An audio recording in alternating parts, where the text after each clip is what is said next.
எரிகோவானது ஒரு சபிக்கப்பட்ட பட்டணம். ஒரு காலகட்டத்தில் வீடு கட்டலாம், ஆனால் நிலம் பால், நல்ல தண்ணி கிடையாது, குடிக்கிற தண்ணி இல்லை, உப்பு தண்ணியா இருக்குது. உடனே எலிசா என்ன பண்றாரு, ஒரு புது தோண்டியை வாங்கி கொண்டு வர சொல்லி அதில் உப்பை கொட்டி சபிக்கப்பட்ட பாலான நிலத்தை மாற்றுகிறார்.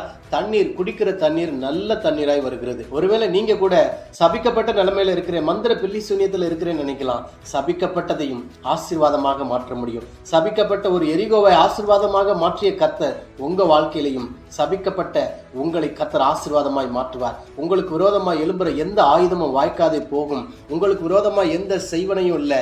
யாக்கோப்புக்கு விரோதமான மந்திரவாதம் இல்லை, இஸ்ரவேலுக்கு விரோதமான குறி சொல்லுதலும் இல்லை. கர்த்தர் உங்களை ஆசீர்வதிப்பார். வேத பண்டிதர்களுடைய கருத்து என்ன தெரியுங்களா? இயேசு கிறிஸ்துவின் காலத்திலே 20,000க்கு மேற்பட்ட ஆசாரியர்கள் இருந்ததாக சொல்லப்படுகிறது. ஒரு மனுஷன் எருசலேமிலிருந்து எரிகோ போகிறான். மாத்திரமல்ல, லேவியனும் ஆசாரியனும் அந்த வழியே போகிறதை பார்க்க முடிகிறது. லேவியனுக்கும் ஆசாரியனுக்கும் அந்த இடத்துல என்ன வேலை என்றால், அவர்கள் ஊழியத்தை முடிச்சுட்டு ரிட்டன் குவார்டர்ஸ்க்கு போய்கிட்டு இருக்கிறாங்க. ஆசாரியனும் லேவியனும் போய் ஏன் அந்த குற்றுயிராய் கிடந்த மனுஷனை ஏன் தொடலை அப்படின்னா, தொட்டா தீட்டு. ஊழியத்துக்கு போயிட்டு இருக்கும்போது தொட்டா அது தீட்டாயிடும். 7 நாள் தீட்டு. யூதனை பொறுத்தளவுல 7 நாள் தீட்டு. அதனாலதான் அவர்கள் போய் தொடவில்லை. ஓசியா 6:6 சொல்லப்பட்டபடி வலியை அல்ல பிரியமானவர்களே, இரக்கத்தையே கர்த்தர் விரும்புகிறார். யாக்கோபு 2:13 சொல்லுகிறது, இரக்கம் செய்யாதவனுக்கு இரக்கமில்லாத ஒரு நியாய தீர்ப்பு வருகிறது என்று சொல்லுகிறது.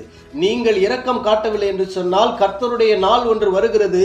இரக்கமில்லாத நியாய தீர்ப்பு நிச்சயமாய் வரும். நியாய தீர்ப்பு நாளிலே கர்த்தருடைய வெள்ளை சிங்காசனத்துக்கு முன்பாக நிற்கும் பொழுது அங்கே இரக்கம் மேன்மை பாராட்டும் பிரியமானவர்களே.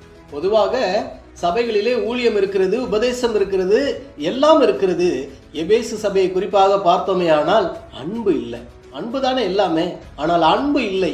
மத்தேயு 9:13 வாசிக்கும் பொழுது பலியை அல்ல இரக்கத்தையே விரும்புகிறேன் என்று சொல்லுகிறார். யாக்கோபு 2:13 சொல்லுகிறது, இரக்கம் செய்யாதவனுக்கு இரக்கமில்லாத ஒரு நியாய தீர்ப்பு வருகிறது என்று சொல்லுகிறது.